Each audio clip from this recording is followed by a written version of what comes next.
It was a cold, overcast morning when the old man shuffled into the bustling city bank. The scent of freshly brewed coffee and paper filled the air, but beneath it, there was an undeniable tension. The usual hum of office chatter mingled with the soft click of keyboards and the low buzz of phones. The air was full of that odd kind of anxiety that comes from a Monday morning rush, people coming and going, checking balances, depositing checks, preparing for another week of mundane tasks. No one paid much attention to him at first. His clothes were threadbare and tattered, and his face, mostly hidden under the wide brim of his hat, was weathered from years of exposure to the elements. His shoes, scuffed and worn thin, scraped against the cold tile floor with every step. He looked like one of those forgotten souls, a relic from a past long passed by.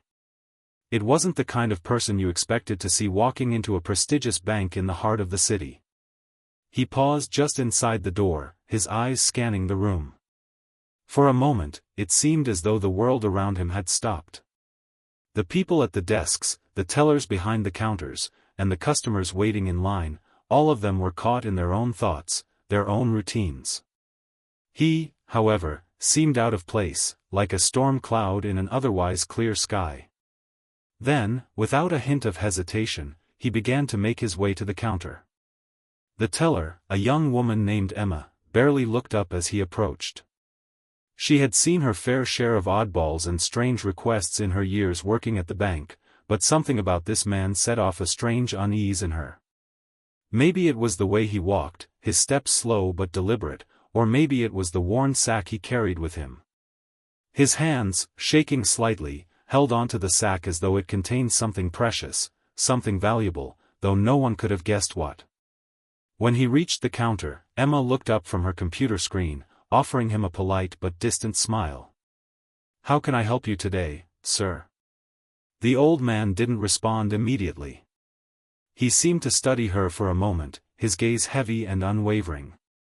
Then, in a voice that was far louder and far steadier than anyone expected, he spoke. "I own this bank." The words hung in the air like a thunderclap. There was a pause, a long, uncomfortable pause, as Emma blinked in confusion. She looked around, as if hoping someone else had heard what he said, but it quickly became clear that the rest of the room had heard him too. The people near the counter stopped their hushed conversations, and even the most distracted of customers looked up from their phones. Emma's smile faltered. She blinked again, trying to process the strange claim. "I'm sorry," she asked, a nervous laugh slipping from her lips. "I think I misheard you." The old man stood perfectly still, his face impassive, though his eyes seemed to glimmer with a strange, knowing light. His hands gripped the sack tightly, and the tension in the room grew palpable. Emma exchanged a quick, awkward glance with the teller beside her, who was just as confused. What kind of man would walk into a bank, in the middle of the morning rush, and claim to own the entire establishment? "I said," the old man repeated, his voice calm but forceful, "I own this bank." The room fell silent, and Emma felt a chill run down her spine. There was something in the way he said it, something deliberate and almost ominous. It wasn't just a claim, it was a statement of undeniable truth, as though he was revealing something everyone in the room had somehow missed. A few nervous chuckles rippled through the crowd. Some of the employees exchanged glances, unsure how to handle the situation. One of the junior tellers, a young man named James, smirked and leaned toward Emma, his voice barely above a whisper. "Maybe he's a lost billionaire or something. You know, one of those eccentric types." But Emma didn't find it funny. There was an edge to the old man's words that unsettled her. She had been working at this bank for 5 years, and she had seen some strange requests. Some absurd customers had come through, each with a story of grandeur, but none had ever acted quite like this. She was about to dismiss him as another oddball who had wandered into the wrong place when something stopped her. The man reached into his sack and pulled out a thick envelope, yellowed with age. He placed it carefully on the counter. The action was slow, deliberate, and the room seemed to hold its breath. Emma didn't know why, but she felt a strange compulsion to pick up the envelope. Tentatively, she did, her fingers brushing against the brittle paper. "What is this?" she asked, her voice shaky now. "I've come to claim what's mine," the old man replied simply. "And this," he nodded to the envelope, "proves it." Emma hesitated but then passed the envelope to her manager, David, who had been watching the scene unfold from behind the counter. He was in his 40s, the type of man who had seen it all in his career. He was no stranger to bizarre claims and strange encounters, but even he was looking at the old man with a mix of curiosity and caution. David, still skeptical but intrigued, carefully broke the seal and unfolded the envelope. His eyes scanned the contents quickly, his brow furrowing. He didn't speak at first, but Emma could see the tension in his jaw. He looked down at the document again, his hand shaking slightly. This can't be real," David muttered under his breath. Emma leaned closer. "What is it?" she asked, her voice barely above a whisper. David didn't respond at first. His face turned pale as he reread the document, his fingers trembling over the paper. After what felt like an eternity, he cleared his throat and turned to face the old man. I don't understand," David said, his voice strained. "This document, it looks authentic. It's signed, sealed, and dated. But, this is impossible." The old man stood silently, watching as David processed the contents of the document. Emma, too, leaned forward, eager to understand what was happening. The document was old, older than any of them could have imagined. Its text was faded, but the legal language was unmistakable. It was a deed of ownership, a transfer of property, and it named the old man as the rightful owner of not just a building, but the entire bank. Emma's heart raced. Her mouth went dry. "That's not possible," she finally whispered. This can't be real." But the old man remained unfazed. He had come for what was his, and he wasn't going to leave without it. David's mind raced.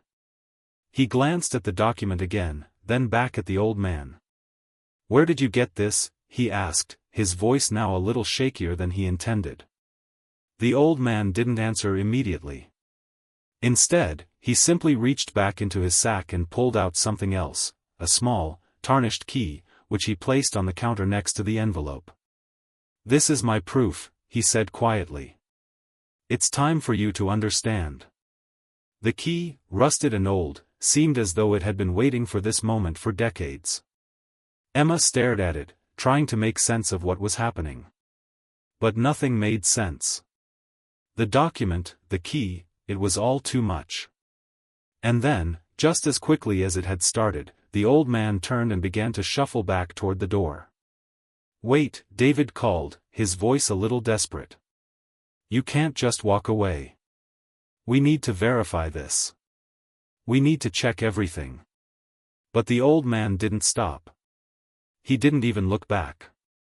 As he exited the bank, the doors swung closed behind him with an almost eerie finality. The employees stood in stunned silence, the weight of what had just transpired settling in like a storm cloud hanging over their heads. The rest of the day passed in a haze. The bank went back to business as usual, but the mystery of the old man with the sack lingered in the air. Whispers spread quickly, and by the time the sun set that evening, the story of the old man had reached every corner of the city. They laughed when he first walked in, dismissing him as just another madman, another fool. But they wouldn't be laughing much longer. As the hours passed, and the evening wore on, David couldn't shake the feeling that something was terribly wrong. The document, the key, the old man, nothing made sense, and yet, somehow, everything pointed to the fact that they were dealing with something far bigger than they could have ever imagined. And that was just the beginning. The following morning, the tension that had settled in the bank after the old man's visit felt almost unbearable. It wasn't the usual chaos of business as usual, the air was thick with uncertainty and disbelief. Customers came and went, unaware of the strange events that had transpired the day before. But the employees couldn't stop talking about it. Whispers circulated throughout the bank, and by mid-morning, the the rumors had already started to spread across the city. David couldn't shake the memory of the old man, the way he had simply walked in, made his claim, and left with the key and the envelope. No one could explain it, least of all him. The document he had presented, the deed of ownership, was real. He had verified it. The signatures, the seal, the dates, all legitimate. But how could it be?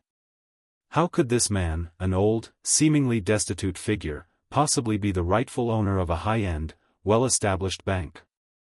David stared at the document again, his mind racing as he examined the legal language. The paper was older than anything he had seen before, and the seal on the envelope had a faded elegance to it that hinted at a bygone era. He traced the signature with his finger, feeling the weight of history pressing against him. The more he stared at it, the more he realized that this wasn't a simple mistake. This was deliberate. David. He jumped, startled by the voice behind him. He turned to see Emma, her face pale, her eyes wide with worry. Have you contacted anyone yet?" she asked quietly, glancing nervously around the office. David looked at her, his mind still swirling with the enormity of what had happened. He shook his head slowly, rubbing his temples. "I don't know who to contact. This doesn't make sense, Emma. Nothing about this makes sense. Do you think he was telling the truth?" she asked, her voice barely above a whisper. David sighed, pushing his chair back and standing up to pace the room. "I don't know. But that document is real. I've never seen anything like it before. And the key was old, just like the envelope. He's not lying about that. Then what are we supposed to do?" Emma's voice was filled with a mix of concern and disbelief. "Should we call the police?" David hesitated. He had considered that. The old man had made an outrageous claim, one that, by all accounts, seemed like an elaborate hoax. But what if it wasn't? What if it was true? What if the police can't help? David said, more to himself than to Emma. "This isn't your usual theft or fraud case. This feels bigger than that. We need to understand who he is and why he's doing this." The more he thought about it, the more the situation gnawed at him. They couldn't just let this go. If the old man's claim was true, then the bank's entire existence was suddenly up for question. There were customers' investments, employees' jobs, even the reputation of the institution itself at stake. If he was lying, it was one of the most elaborate ruses anyone could imagine. But what if he wasn't? The thought consumed him. "Okay," David finally said, locking eyes with Emma. "Let's start by finding out who he is. We'll go back to the beginning. Let's research the history of this bank, ownership records, deeds, anything. We might find something that connects him." Emma nodded, her face serious. "I'll get started on that. But, David, what if this man is dangerous? What if he's trying to do something more than just claim ownership? What if he has something else in mind?" David couldn't deny the seed of doubt she had planted. The man had been strange, yes, but there was something deeper in his eyes, something that told David this wasn't just a random act of insanity. There was a purpose behind his visit. "We'll be careful," David said, his voice low and steady. "But we have to get to the bottom of this." That afternoon, David and Emma set to work. They dug through the archives of the bank's history, looking through old records, deeds, and ownership files. Hours passed, the day stretching on, and they found nothing. Nothing that explained the old man's claim. There were standard documents, transfer records, and shareholder agreements, but nothing that even remotely suggested the ownership could have been transferred to such a man, or that anyone in the past had signed anything remotely like the deed he had shown them. David's frustration mounted. How could this be happening? The more he searched, the more it seemed like the old man had appeared from nowhere, like a ghost, walking into the bank and claiming a stake in its very existence. "What are we missing?" Emma muttered as she rifled through yet another stack of papers. Her voice carried a note of desperation. There has to be something here. David didn't respond immediately. He had turned his attention back to the envelope the old man had left behind. The faint wax seal seemed to mock him. He could feel the weight of it in his hands, the texture of the old parchment. It felt like it came from another time, like it belonged to another world altogether. Then, as he was about to set the envelope aside, something caught his eye. A name, written in elegant, flowing script, almost too ornate to be of this time. He leaned in closer. William Hawthorne. The name sent a chill down his spine. The signature on the document had also been Hawthorne. He had seen it before. William Hawthorne was the name of the bank's founder, a man who had established the institution more than a century ago. It was a name synonymous with power and wealth in the city. But William Hawthorne had died decades ago.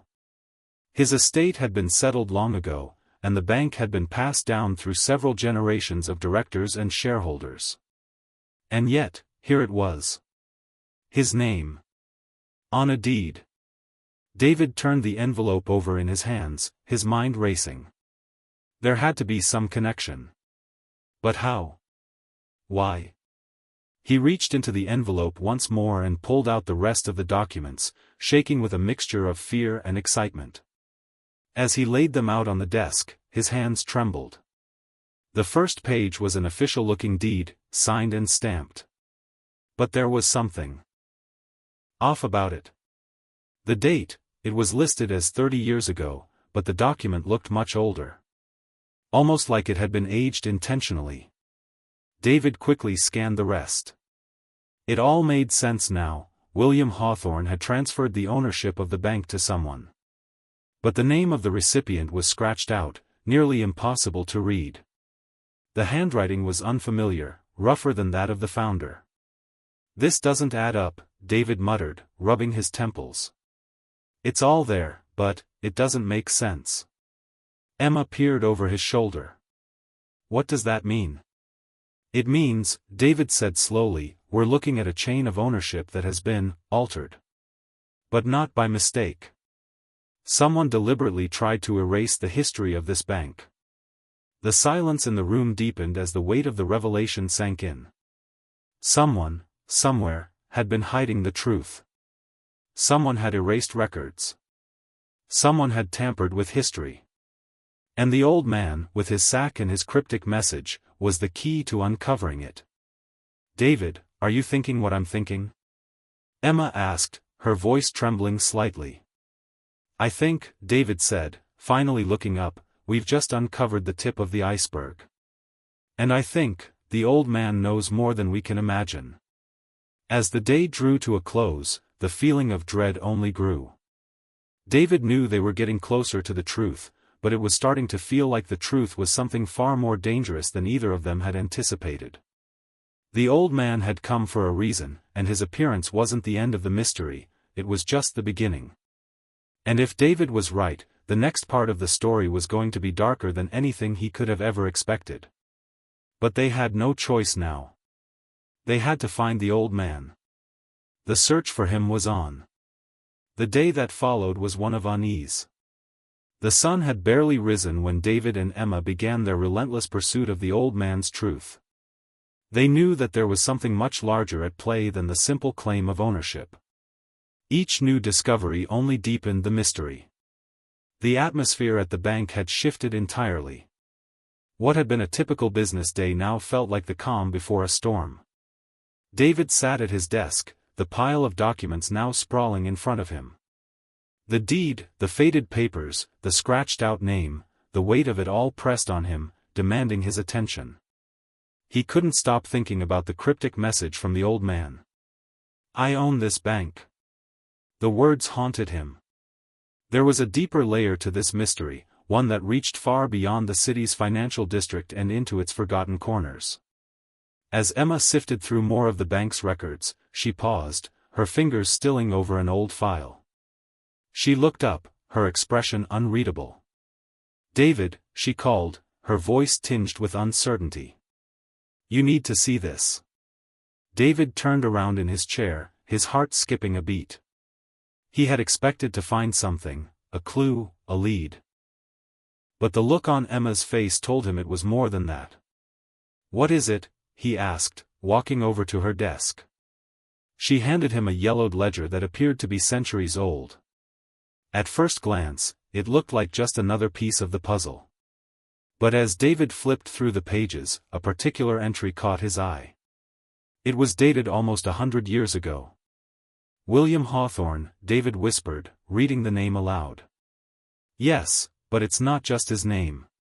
Look at the entry beneath it," Emma said, her voice trembling. "It's a name we haven't seen before." David's eyes scanned the page. A line of text was neatly written underneath Hawthorne's name. It read, "Ownership transferred to the rightful heir, Thomas E. Hawthorne, upon the condition of return." David's breath hitched. Thomas E. Hawthorne. A name he hadn't come across before in the records, but one that sent a shiver down his spine. It was as if the past had risen from the shadows to confront him. "The rightful heir?" David asked, his voice barely audible. "Return what? What was taken?" Emma shook her head, her eyes wide. "This doesn't make sense. There's no record of anyone named Thomas E. Hawthorne in the bank's modern history." David gripped the ledger tightly, his mind racing. The phrase, "upon the condition of return," hung in the air, its meaning unclear but ominous. What had been taken? Why had it been hidden? "We need to know more about this Thomas E. Hawthorne," David said, determination settling over him. "This is the key. If he was the rightful heir, then the old man might not be just some crazy wanderer after all. He could be connected to this Thomas. He could be trying to reclaim something." Emma nodded, but there was a dark edge to her expression. "But what if this isn't about ownership at all? What if this is something darker, something that's been buried for decades?" David glanced at the document strewn across the desk, his mind in turmoil. There's only one way to find out. It was late afternoon by the time they tracked down the first piece of information about Thomas E. Hawthorne. It wasn't a name that appeared in the usual places. There were no public records, no deeds, no news articles. It was as if Thomas Hawthorne had never existed, except for this one entry in the ledger. Their search led them to an old, nearly forgotten archive, hidden in the bowels of the bank's basement. The air down there was musty and stale, thick with the scent of old paper and dust. Emma had to wipe away layers of grime from the files just to open them. But what they found in the old record sent chills down their spines. The documents revealed that Thomas E. Hawthorne had been the son of William Hawthorne, the founder of the bank. But according to the records, Thomas had mysteriously disappeared during a trip overseas nearly 30 years ago. There had been rumors at the time, whispers about a tragic accident, a ship that had gone down in a storm, and a body that was never found. But those were just rumors. The bank had made no official statement, and no investigation had been carried out. But why was Thomas's disappearance tied to the ownership of the bank? And why had no one mentioned this connection in any of the modern records? As David read on, one document in particular caught his attention. It was a letter, hastily written and signed by William Hawthorne himself, addressed to the board of directors. "I cannot wait for Thomas to return. His time is now. He will come back when the moment is right. The legacy must continue, but only when he has found what he lost. You will all understand soon. Patience is a virtue." The letter was dated just days before Thomas's disappearance. David felt his heart race as the implications of what he had just read began to sink in. William Hawthorne's cryptic message, written before his son's disappearance, hinted at something far more complex than he could have imagined. Was it possible that Thomas had never died? Had he been hidden away all these years, only to return now, through the mysterious old man? "We're not dealing with a simple ownership dispute," Emma said, her voice sharp with realization. "This is about a legacy, a family secret, maybe. And if the old man is connected to Thomas Hawthorne, then he might be here for something far more dangerous than just a bank. David's mind spun. There were too many questions and not enough answers. Every lead they followed seemed to open up a new mystery. The story was far deeper than he had first imagined. "We have to find him," David said, his voice steady with resolve. "We need to track down the old man. He's the key to all of this. He knows something we don't." They spent the next few days combing through every lead they could find on Thomas E. Hawthorne, but there were no solid answers. The deeper they delved, the more questions arose. The old man, whoever he was, had become more than just an eccentric figure. He was tied to the very foundation of the bank, and possibly to something far darker. David couldn't sleep. Every night, the mystery gnawed at him. He found himself dreaming of a storm, of a ship caught in high waves, of a man disappearing without a trace, and of a bank that was built on secrets. Then, on the fourth night, as the clock neared midnight, David received an unexpected phone call. It was from the police. "David, you need to come down to the station. It's about the old man. We've found him." David's heart leapt into his throat. He glanced at Emma, who was sitting beside him in the darkened office. "They found him," he said, his voice urgent. Without hesitation, they grabbed their coats and rushed to the police station. When they arrived, they were led to a small interrogation room where the old man sat, his back hunched, his hands trembling. He looked even older now, his face pale and drawn, as though the weight of the years had caught up with him all at once. "I know what you're here for," he said, his voice gravelly but calm. "You want to know who I am." David took a step forward, his mind still reeling from everything that had happened. "Yes," he said, his voice tense. "Who are you? And what do you want with the bank?" The old man's eyes softened as he met David's gaze. "I am Thomas Hawthorne. And it's time for me to return what's mine." The dim light of the interrogation room flickered above them as David and Emma sat opposite the old man. The air felt thick with anticipation and the weight of the words he had just spoken. "I am Thomas Hawthorne." David couldn't believe what he was hearing.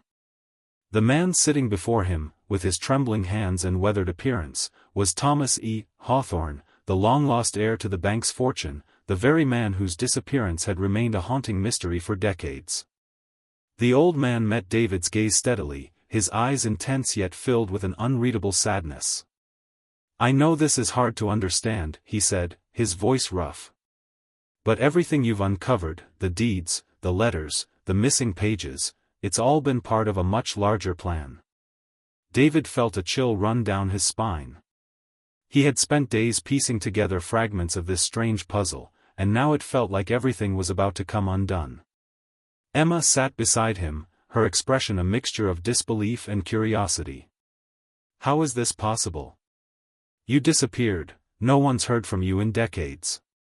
Thomas's eyes grew distant as though the weight of those years was finally catching up with him. "I never disappeared. I was hidden, kept from the world by those who wanted to take everything from me." "Who?" David asked, his voice tinged with urgency. "Who kept you hidden?" Thomas hesitated, as though weighing the decision to reveal his secrets. "The people who took control of the bank after my disappearance, those who wanted to erase me from history. They knew I was the rightful heir, and they feared what I would do if I returned. So, they made sure I was erased." Emma leaned forward. "But if you were hidden, how did you manage to return now? After all these years?" Thomas let out a long sigh, his hands shaking slightly. "I've been searching for years, trying to piece together the truth. The clues were there, buried beneath layers of lies and deception. The old man you saw, the one who came into the bank, was me. I came back when the time was right." David's mind raced. The old man with the sack. The claim to ownership. The documents, the mysterious key, everything was beginning to make sense. Thomas Hawthorne had orchestrated it all, but why? What was his ultimate goal? You've been living in hiding all this time? David asked. And now you want to reclaim the bank? Why? Thomas's gaze darkened. It's not just about reclaiming the bank. It's about reclaiming my legacy, my birthright. The Hawthorne name has been corrupted, twisted into something it was never meant to be. I've spent years piecing together the pieces, and now I'm here to correct the wrongs. But what do you mean by correct the wrongs? Emma asked, her voice trembling with the weight of his words. What's been done to the bank? Thomas's voice grew colder, his eyes hardening. The bank wasn't just a financial institution. It was meant to be a symbol of power and stability. But after I was forced into hiding, it was turned into a tool for those who sought control, people who wanted to manipulate others, who wanted to profit from the system while it remained broken. They've hidden the truth, and they've taken everything that was rightfully mine. David's head spun. The old man was speaking in riddles, but there was one thing that was clear: he was determined to make the world see the truth, no matter the cost. The pieces of the puzzle were starting to fall into place, but David still couldn't understand the full picture. What is it that you need from the bank? David asked, leaning forward. What's your plan? Thomas stared at him for a long moment before answering, his voice almost a whisper. There's a secret hidden beneath the bank. A secret that, if revealed, will change everything. But I need the bank to uncover it. I need it to expose the corruption that's been buried for so long. Emma looked at David, her face filled with uncertainty. What secret? What are you talking about? Thomas's eyes grew distant once again. It's not just about money or power. The Hawthorne family was involved in something much darker, something that has been hidden from the world for generations. And now, it's time for the truth to come out. David leaned back in his chair, his mind racing. What could be so terrible, so dangerous, that Thomas Hawthorne had spent his life trying to uncover it? And why had he chosen to reveal himself now, after all these years? I don't know if I can trust you, David said slowly. You've been gone for so long. How do I know you're telling the truth? Thomas met his gaze, his eyes full of sorrow and determination. I've spent my life searching for the truth. The same truth that you've uncovered. And now, I'm asking for your help to finish what was started. David felt a surge of emotion. The weight of everything he had learned, everything he had uncovered, was bearing down on him. He didn't know whether to believe Thomas, but one thing was clear: this was no longer just a matter of ownership or money. This was about something far more profound. We'll help you, Emma said softly, her voice steady with resolve. But you have to tell us everything. We can't help you if we don't understand what's at stake. Thomas nodded, his face grim. The Hawthorne family wasn't just wealthy. We were part of something much bigger, a secret society that controlled the world from the shadows. The bank was its center, a place where power and influence could be wielded by those who understood the game. But after I was forced into hiding, the society fractured, and those who were left behind, those who took control of the bank, used it to further their own agendas. David's heart skipped a beat. A secret society? You're saying the bank was part of some kind of conspiracy? Thomas's face hardened. Yes.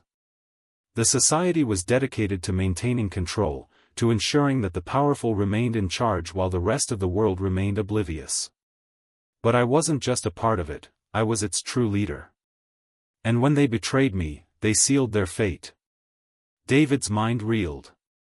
This was more than just a financial scandal. This was about something far bigger, something that stretched across decades, if not centuries. And what is it that you need from us? Emma asked, her voice steady but filled with concern. How can we help you expose this? Thomas leaned in, his voice dropping to a whisper. There's a vault beneath the bank. Inside, you'll find the final piece of the puzzle. The records, the documents that will prove everything I've told you. But I can't open it alone. I need the bank's access codes, the final key. David's heart pounded in his chest. He had heard rumors of a hidden vault beneath the bank, but no one had ever been able to confirm its existence.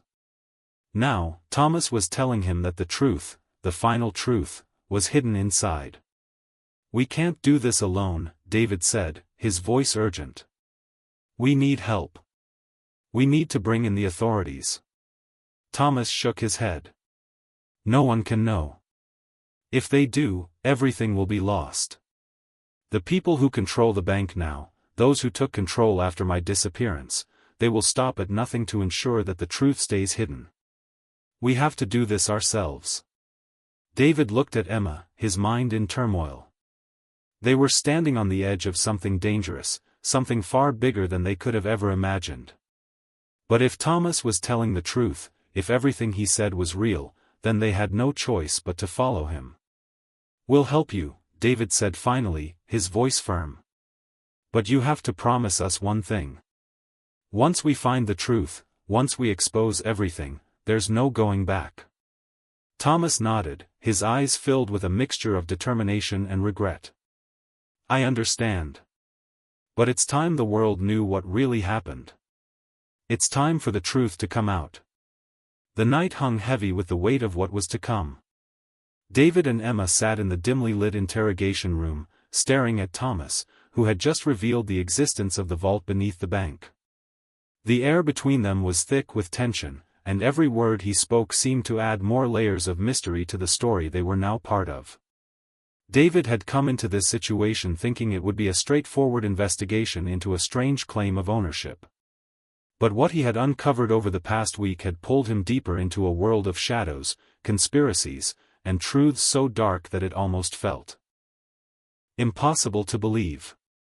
Now, standing on the precipice of a truth that would alter everything, David had no idea how deep the rabbit hole went. "How do we even get to this vault?"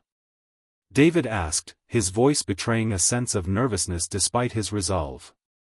He had spent days questioning Thomas, trying to piece together what he had learned, but now it felt like they were on the edge of something dangerous.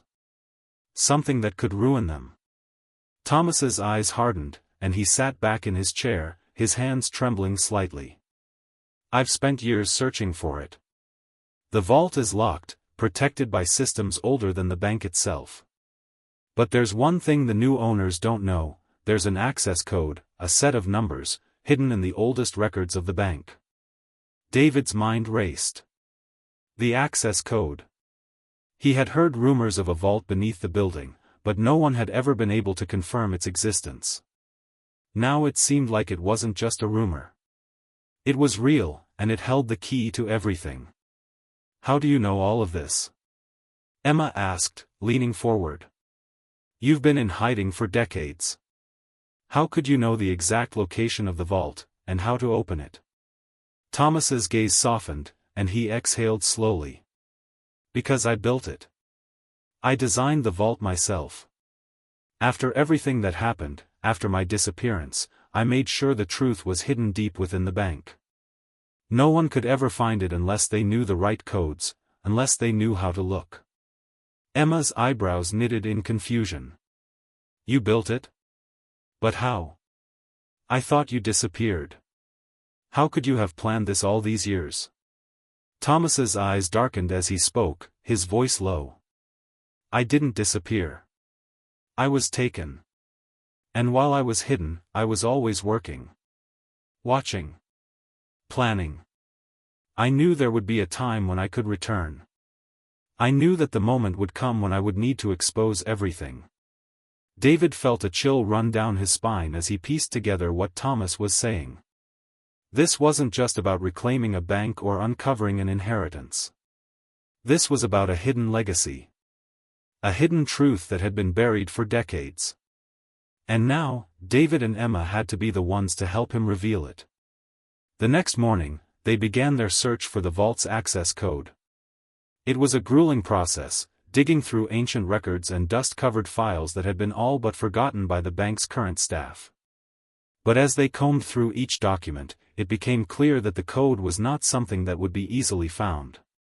It wasn't simply a set of numbers written down somewhere, it was hidden in plain sight, embedded in the architecture of the bank itself. David and Emma moved cautiously through the corridors of the bank's oldest sections, where the walls were lined with faded portraits of the bank's original directors, including Thomas Hawthorne. The atmosphere was thick with history. Each step they took felt as though they were walking through time itself, a world long since forgotten. "How are we supposed to find it?"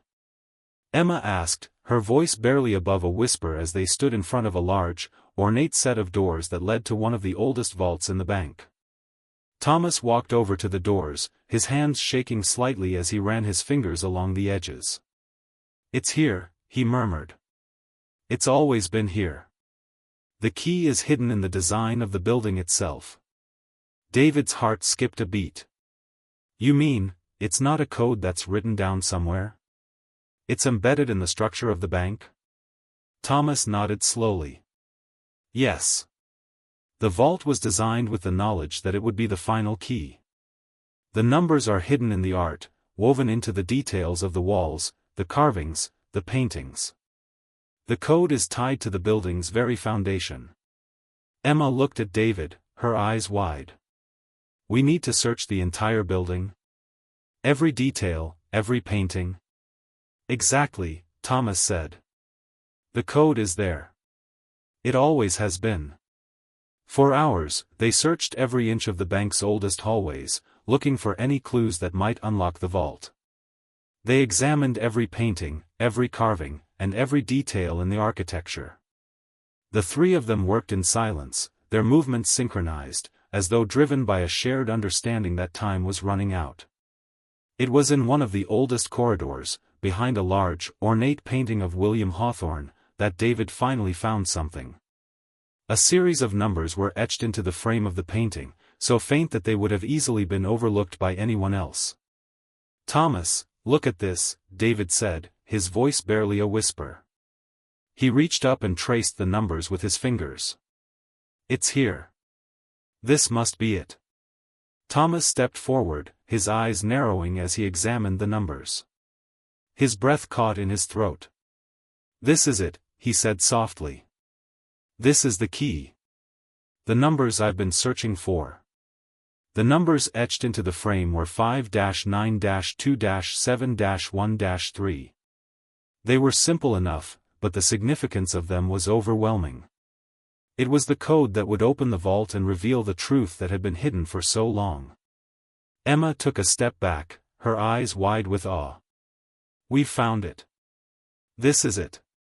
David's heart raced as he looked at Thomas. "Let's do it." They rushed to the vault's door, where the code was entered into the lock.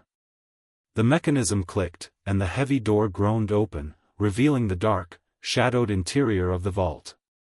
The air inside was thick with the scent of old paper and dust, and the dim light from the hallway barely illuminated the contents of the vault. "Be careful," Thomas warned, his voice low. "What's inside is more than just documents. It's the truth." David and Emma stepped inside, their eyes adjusting to the darkness.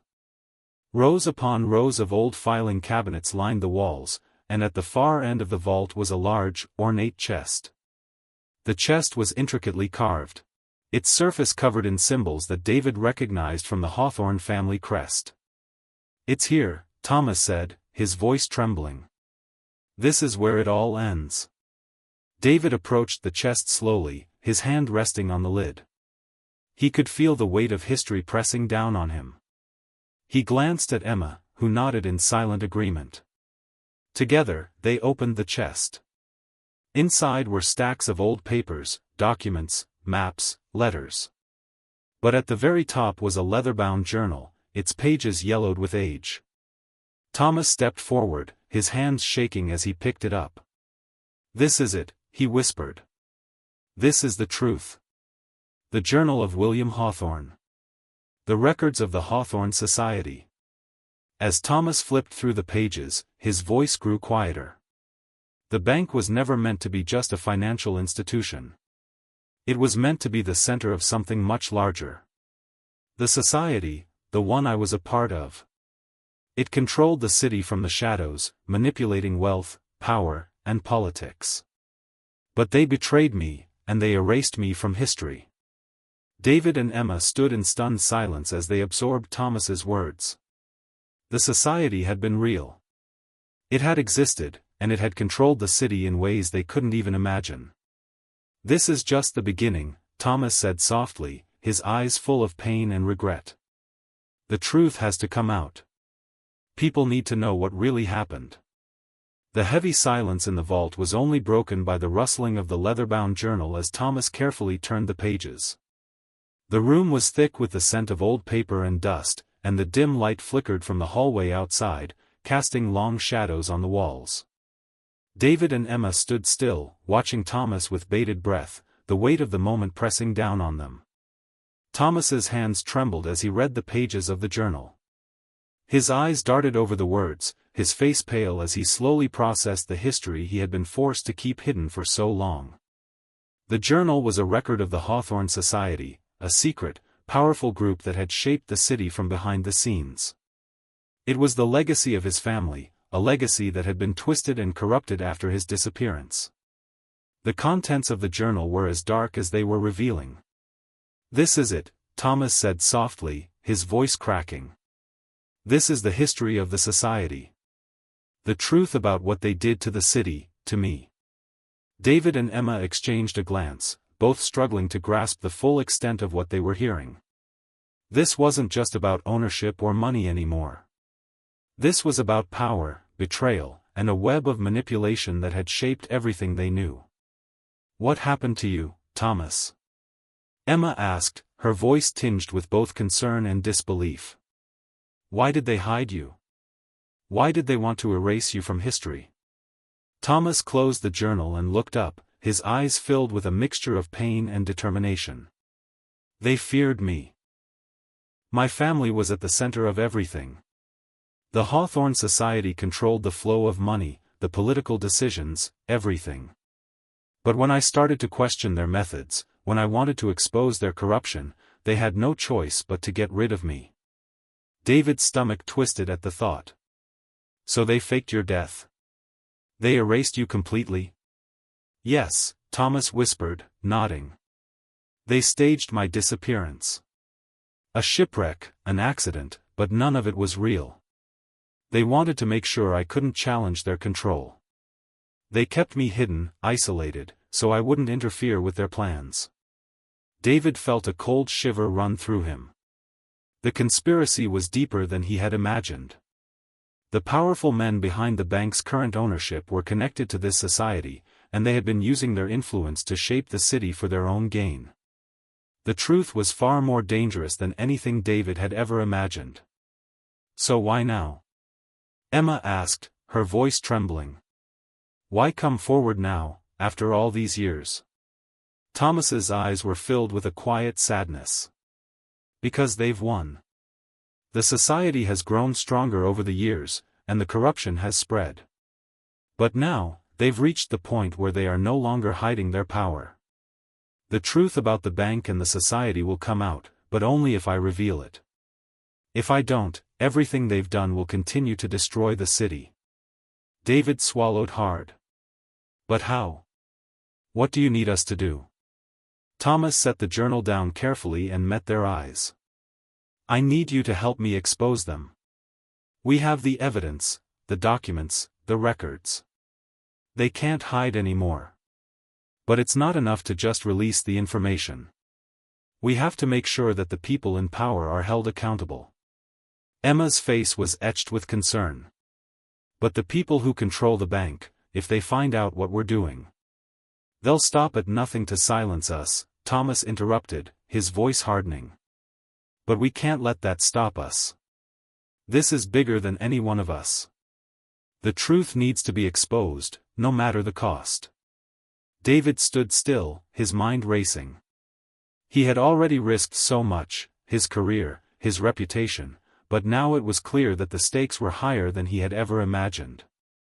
If they went public with the truth, they would be up against some of the most powerful people in the city. People who had no interest in seeing their secrets exposed. But could they allow these people to continue manipulating everything? "We'll do it," David said finally, his voice resolute. We'll help you expose the truth. Thomas's expression softened. Thank you. You don't know how much this means to me. But we need to act quickly. They're already watching. They'll know soon enough that I've returned. The days that followed were a blur of frantic planning, late nights, and strategizing. David, Emma, and Thomas worked tirelessly to gather all the evidence they needed to bring the conspiracy to light. They went through the documents from the vault, meticulously cataloging everything: the deeds, the letters, the plans for the society, and most importantly, the names of the people involved. David felt the weight of the world on his shoulders as they pieced together the final steps of their plan. Every time they made progress, it seemed like they uncovered even more dangerous secrets. The higher they climbed, the more they risked, and the more they realized that exposing the truth would not be easy. But as they neared the final step, something happened that they hadn't anticipated. A sharp knock on the door of their hideout interrupted their work. David's heart skipped a beat as he rushed to open it. Standing in the doorway were two men in dark suits, their faces expressionless. "Mr. David Carter," one of the men asked, his voice cold and impersonal. David nodded, his pulse quickening. "Yes? We need to speak with you," the man continued. "It's about your investigation into the Hawthorne Bank." David's mind raced. "How did they find us?" The men stepped into the room without waiting for an invitation. One of them pulled out a folder and placed it on the table. "We've been watching you," the man said, his eyes narrowing. "You're getting too close to something that you shouldn't. The people you're investigating have powerful connections. You won't be able to protect yourself once this goes public." David's heart pounded as he glanced at Emma and Thomas. They were watching from the corner, their faces a mixture of fear and determination. The men were clearly threatening them, trying to intimidate them into stopping their investigation. "What do you want?" David asked, trying to keep his voice steady. The man's lips curled into a smile. "We want you to stop. If you do, everything will go away. If you don't, we'll make sure you regret it." David's mind raced. They had come too far to stop now. They had uncovered too much. But the threat was real. These men were not just working for the bank, they were part of the very system they were trying to expose. If they backed down now, everything they had done would be for nothing. "We're not stopping," David said firmly, his voice full of conviction. The men's smiles faded. "Then you've made your choice," the man said coldly. "But don't say we didn't warn you." They left as quickly as they had come, leaving David, Emma, and Thomas standing in silence, the tension in the room thick with the knowledge of what was at stake. "We can't back down," Thomas said quietly, his voice filled with a quiet rage. "We've come too far. We need to finish this." David nodded, his resolve hardening. "We won't stop. Not now. We expose them, or we don't survive." The final confrontation came swiftly. They released the documents to the media, the evidence of the Hawthorne Society's corruption and manipulation. The truth spread like wildfire, causing shockwaves throughout the city. Within hours, the authorities were involved, and the powerful individuals who had been pulling the strings for so long were finally exposed. But the fallout was just as fierce. The men who had threatened David and Emma were powerful, but now their power was crumbling. They fought back, using every tool at their disposal to discredit David, Emma, and Thomas. But it didn't matter anymore.